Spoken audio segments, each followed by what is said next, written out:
Hello everyone, welcome back to my channel, that is Jia Shanky Medical Education, and today's topic is about hemoglobinometry. But before starting this video, I am requesting from all of you that please do subscribe my channel, that is Jia Shanky Medical Education, and share this video. चलिए आइए video को शुरू करते हैं।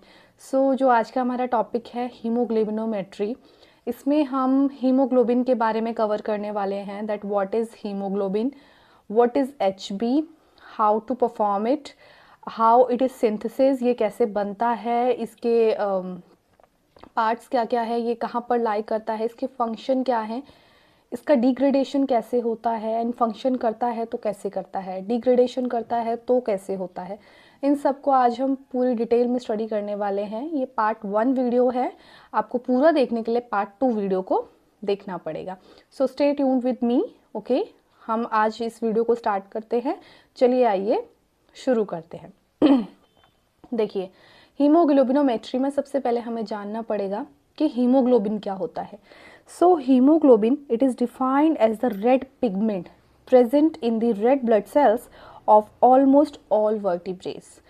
सो क्या है, haemoglobin जो होता है वो एक रेड पिगमेंट होता है जो कि प्रेजेंट होता है रेड ब्लड सेल्स में प्रेजेंट होता है, और रेड ब्लड सेल्स में प्रेजेंट है। रेड ब्लड सेल्स कहाँ पर होता है, हमारे सभी वर्टिब्रेट्स में प्रेजेंट होता है। बेसिकली देखिए क्या होता है, जो हीमोग्लोबिन है ये एक रेड पिगमेंट होता है जिसकी वजह से आरबीसीज रेड ब्लड सेल का कलर रेड होता है। ये जो रेड ब्लड सेल है ये ब्लड के अंदर होता है।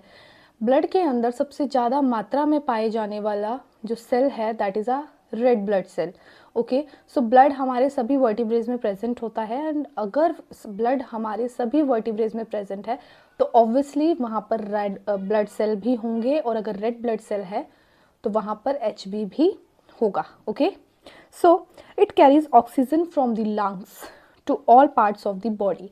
ये जो एचबी है ये क्या करता है, ये कैरी करता है ऑक्सीजन को लंग्स के थ्रू, और कहाँ तक लेकर जाता है, बॉडी के सभी पार्ट्स में, and brings back carbon dioxide to the lungs, और कार्बन डाइऑक्साइड को लंग्स तक वापस लेकर जाता है। देखिए प्रोसेस को समझिए।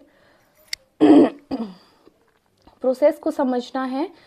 जब हम इन्हेलेशन करते हैं, ऑक्सीजन को इनहेल करते हैं, सांस के जरिए हमने ऑक्सीजन को लिया, वो कहाँ गया, लंग्स के अंदर गया, हमारे फेफड़ों के अंदर गया। वहाँ पर जाने के बाद जो हीमोग्लोबिन है वो क्या करता है, ऑक्सीजन को कैरी करता है और हमारी बॉडी के सभी टिश्यूज़ तक, सभी पार्ट्स तक लेकर जाता है। सभी पार्ट्स तक ऑक्सीजन को ट्रांसपोर्ट कर रहा है, एंड जितने भी पार्ट्स में कार्बन डाइऑक्साइड प्रेजेंट है वहाँ से कार्बन डाइऑक्साइड लेता है और वापस लंग्स तक आता है। और जब हम सांस को छोड़ते हैं, एक्सहेलेशन करते हैं, उस दौरान कार्बन डाइऑक्साइड हमारी बॉडी से बाहर चला जाता है। आई थिंक आपको ये प्रोसेस अच्छे से क्लियर हो जाएगा, एंड इसको हम आगे और भी डिटेल में स्टडी करने वाले हैं, ठीक है। नाउ आप देखते हैं हीमोग्लोबिन सिंथेसिस के बारे में। It requires simultaneous production of haem and globin.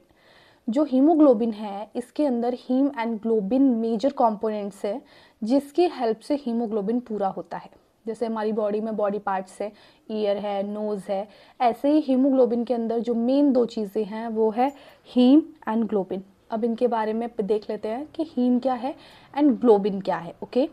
Haem, it is a metal complex. जो हीम होता है ये मेटल कॉम्प्लेक्स है containing an iron atom in the centre of porphyrin structure. देखिए जो हीम होता है उसके अंदर पोरफायरिन स्ट्रक्चर होता है जिसके अंदर हीम होता है। ये जो हीम है ये एक मेटल सब्सटेंस होता है।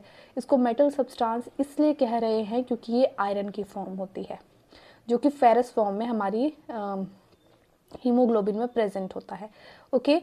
ये आयरन की फॉर्म है, इसीलिए यहाँ पर इसको मेटल सब्सटेंस के नाम से बताया जा रहा है, ओके। उसके बाद ग्लोबिन के बारे में देखते हैं कि what is globin. The globin molecule consist of 2 alpha and 2 beta polypeptide chains. ये जो ग्लोबिन है ये एक तरीके का प्रोटीन होता है, एंड ये जो मॉलिक्यूल होता है इसके पास 2 अल्फा 2 बीटा पॉलीपेप्टाइड चेन्स होती हैं, ठीक है। ग्लोबिन मॉलिक्यूल के पास 2 alpha and 2 beta polypeptide chains होती हैं, जो कि आपको याद रखना है क्योंकि काफ़ी बार कंसेप्चुअल